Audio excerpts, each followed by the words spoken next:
চীনৰ ইউহান প্ৰদেশৰ পৰা অহা এটা ভাইৰাছে ইতিমধ্যে গোটেই পৃথিৱীত সন্ত্ৰাসৰ সৃষ্টি কৰিছে, লগতে আমাৰ ভাৰতবৰ্ষতো কৰিছে। তাৰ পৰিণামত আমি লকডাউন হৈ গ'লো, অৰ্থাৎ আমি গৃহবন্দী।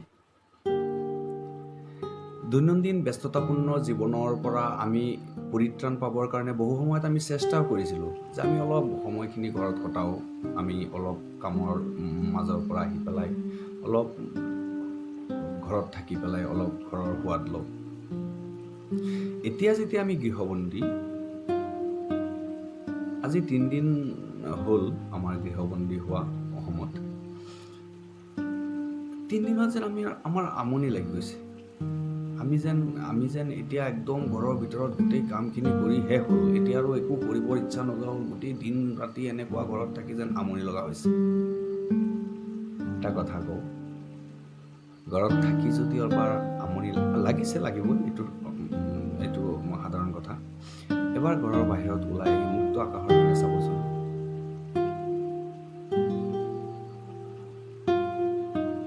কিমান প্ৰদূষণমুক্ত এখন আকাশ দেখা পাব।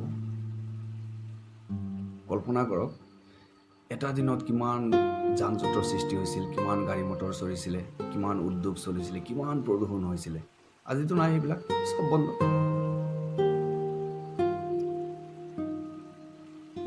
চব বন্ধ। আমি কল্পনা কৰিব পৰা নাছিলোঁ পৃথিৱীখনৰ এনেকুৱা এটা অৱস্থা হ'ব। আৰু এইটো অকল ভাৰতবৰ্ষতে নহয়, অভাৰঅল গোটেই পৃথিৱী, মেক্সিমাম কাণ্ট্ৰিজত বন্ধ হৈ গ'ল, টোটেল বন্ধ। এইখিনিতে মোৰ আৰু এটা কথা মনত পৰিছে। আপোনালোকৰ মনত আছে নে নাজানো, ক্লাইমেট চেঞ্জ বুলি আমি বহুত শুনি আছিলোঁ। ক্লাইমেট চেঞ্জৰ ওপৰত গোটেই পৃথিৱীয়ে বিভিন্ন সময়ত কনফাৰেন্সৰ যোগেদিয়ে হওক, ৰাষ্ট্ৰসংঘৰ যোগেদিয়ে হওক, বিভিন্ন কনফাৰেন্স অনুষ্ঠিত কৰিছিল। বহুত পৃথিৱীৰ ডাঙৰ এক্টিভিষ্টেও নিজৰ এক্টিভিটি প্ৰকাশ কৰিছিলে। ৰাষ্ট্ৰসংঘৰ মজিয়াতো এইবিলাক আলোচনা হৈছিলে। কেনেকৈ আমি ক্লাইমেট চেঞ্জৰ ওপৰত গুৰুত্ব দিব পাৰোঁ, ইক'চিষ্টেম কেনেকৈ আমি ঠিক কৰিব পাৰোঁ। যিটো কাম গোটেই পৃথিৱীয়ে ইমান টকা খৰচা কৰিও ফটককৈ কৰিব পৰা নাছিলে, এই চাইনা ইউহান প্ৰদেশৰ পৰা এটা সৰু ভাইৰাছ কৰোণাই কিন্তু এইখিনি কৰি দেখুৱালে ইতিমধ্যে। যান্ত্ৰিকতাৰে পৰা পৃথিৱী এতিয়া শান্ত।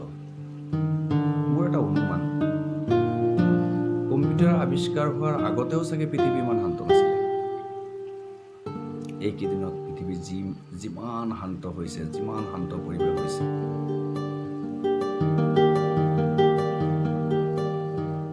আজি কেইদিনমানৰ আগৰ কথা, চাৰিওপিনে দাংগা হাংগা অস্থিৰতা এটা পৰিৱেশ আছিলে।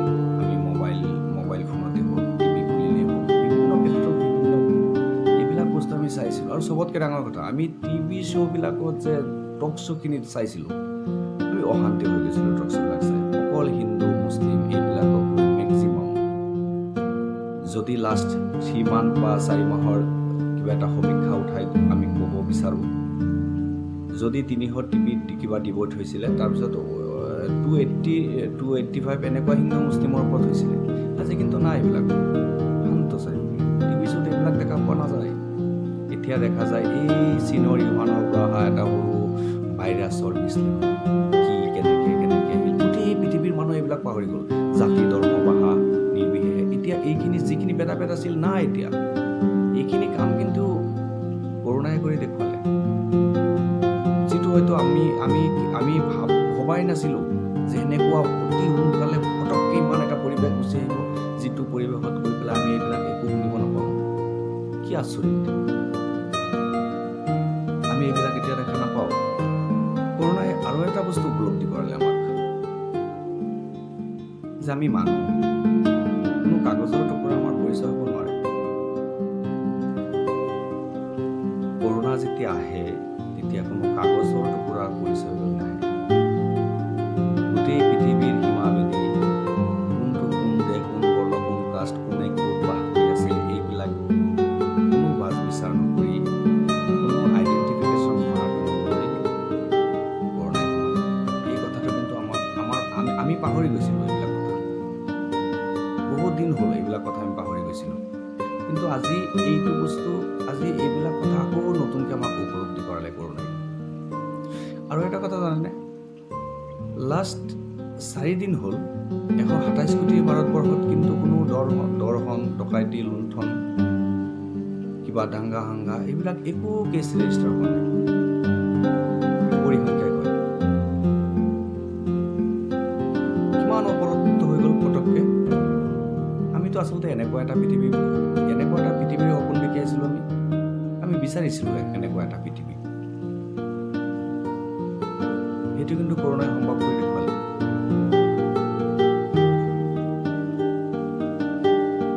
কৰোণাৰ ক্ষেত্ৰত ভগৱান আল্লাহ ঈশ্বৰ হাৰ মানা দেখি পেলাই সেইদিনাখন দিল্লীত যি দাংগা হৈ গৈছিলে, যিবিলাক মানুহে ঘৰ বাৰী জ্বলাইছিলে সেইবিলাক মানুহে এতিয়া কৈ চাব ঘৰৰ ভিতৰত চকু পানী উলিয়াইছে, ভাবি আছে আমি কি ভুল কৰিলোঁ, কাৰ নামত কাক জ্বলালোঁ। যিবিলাক মানুহক জ্বলাই দিলোঁ সেইবিলাক মানুহ বা এতিয়া কেনে আছে, ঘৰত থাকিব পাৰিছে নাই, এইবিলাক চাগে উপলব্ধি কৰাইছে নাই।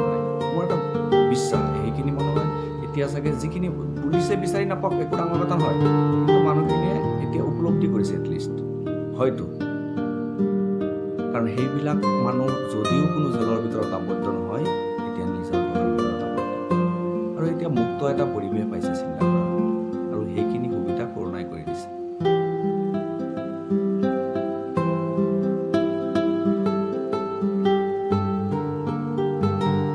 জীৱনৰ মায়ামোহ এৰি বহুত মানুহ বহুত ক্ষেত্ৰত সমাজৰ আমাৰ মাজৰ পৰা আত্মহত্যা কৰা দেখিছিলোঁ, শুনিছিলোঁ, তেনেকুৱা ঘটনা ঘটি আছিলে। কিন্তু লাষ্ট 4 দিনৰ পৰা কোনো মানুহ আচলতে তেনেকুৱা আত্মহত্যাৰ পত্ৰলৈ যোৱা নাই বা তেনেকুৱা কৰা ভাবাও নাই চাগে। চবেই বাচিবৰ চেষ্টা কৰিছে। যিবিলাক মানুহ জীৱনৰ মায়ামোহ এৰি দিছিলে হয়তো ভাবিছিলে, কিন্তু সেইখিনি মানুহ হঠাৎ আকৌ নতুনকৈ বাচিবৰ যেন এটা অনুপ্ৰেৰণা পালে। সেইখিনিও কিন্তু কৰোণাই দিছে। জীয়াই থাকিবলৈ কাৰণ হেৰুৱা মানুহবিলাকে হঠাৎ যেন জীয়াই থাকিবলৈ কাৰণ বিচাৰি পাইছে। কৰোণা ভাইৰাছৰ কাৰণে আৰু এটা বস্তু উপলব্ধি হৈছে নতুনকৈ। আমি আমাৰ জীৱনত ইমানেই ব্যস্ত আছিলোঁ যে আমি আমাৰ নিজৰ ঘৰখনৰ কথাই পাহৰি গৈছিলোঁ। নিজৰ ভনী, ঘৰৰ ভাই ককাইৰ লগত বহি কথা পতা, চাহ খোৱা, আড্ডা মাৰা, সময় কটোৱা, এইবিলাকৰ যে কিমান এটা মজা, এইবিলাকৰ যে কিমান এটা ভাল পোৱা, কিমান এটা বণ্ডিং, সেইখিনি বস্তু আমি পাহৰি গৈছিলোঁ নিজৰ ব্যস্ততাৰ কাৰণে। আজি এতিয়া আকৌ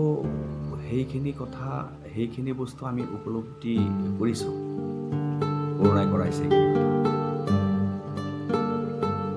সেই কলেজৰ দিনত কালেকশ্যন কৰি থোৱা নভেল, উপন্যাস, বিস্ময়, ৰহস্য এইবিলাকৰ টোপোলাখিনি ওলাই এতিয়া চালে বস্তুখিনি কেনেকুৱা কিমান এটা পুৰণি এটা স্মৃতি, নষ্টালজি এটা তেনেকুৱা এটা পৰিৱেশ সৃষ্টি হৈছে। ভাল লাগিছে বস্তুখিনি নতুনকৈ উপলব্ধি কৰি পেলাই। সেইকাৰণে মই আকৌ কওঁ, কৰোণাই বহুত কিবা কিবি দিছে। নিজক গৃহবন্দী কৰি ৰাখি দেশ সেৱা কৰাৰ এক সুবৰ্ণ সুযোগ কৰোণাই আনি দিছে। আহক আমি অনাগত দিনবিলাকত নিজক গৃহবন্দী কৰি ৰাখি কৰোণাক পৰাজিত কৰাৰ সংগ্ৰাম অব্যাহত ৰাখোঁ। মোৰ বিশ্বাস 127 কোটিৰ দেশ ভাৰতবৰ্ষই আমি কৰোণাক পৰাজিত কৰি বিশ্বৰ মানচিত্ৰত আকৌ উজ্বলি উঠিম। কৰোণা যোৱাৰ সময়ত হয়তো আৰু বহুত কিবা কিবি লৈ যাব, কিন্তু তাৰ সলনি হয়তো দি যাব জাতি, বৰ্ণ, ভাষা, ধৰ্ম নিৰ্বিশেষে এক সমাজ ব্যৱস্থা য'ত আমি সকলোৱে মানুহ হিচাপে বাস কৰিব পাৰোঁ। সদৌ শেষত মই জুলফিকাৰ হক চৌধুৰী। যদি ভিডিঅ'টো ভাল পাইছে লাইক কৰিব, শ্বেয়াৰ কৰিব আৰু মোৰ চেনেলটো ছাবস্ক্ৰাইব কৰিব নাপাহৰিব। বহুত বহুত ধন্যবাদ। শুভৰাত্ৰি।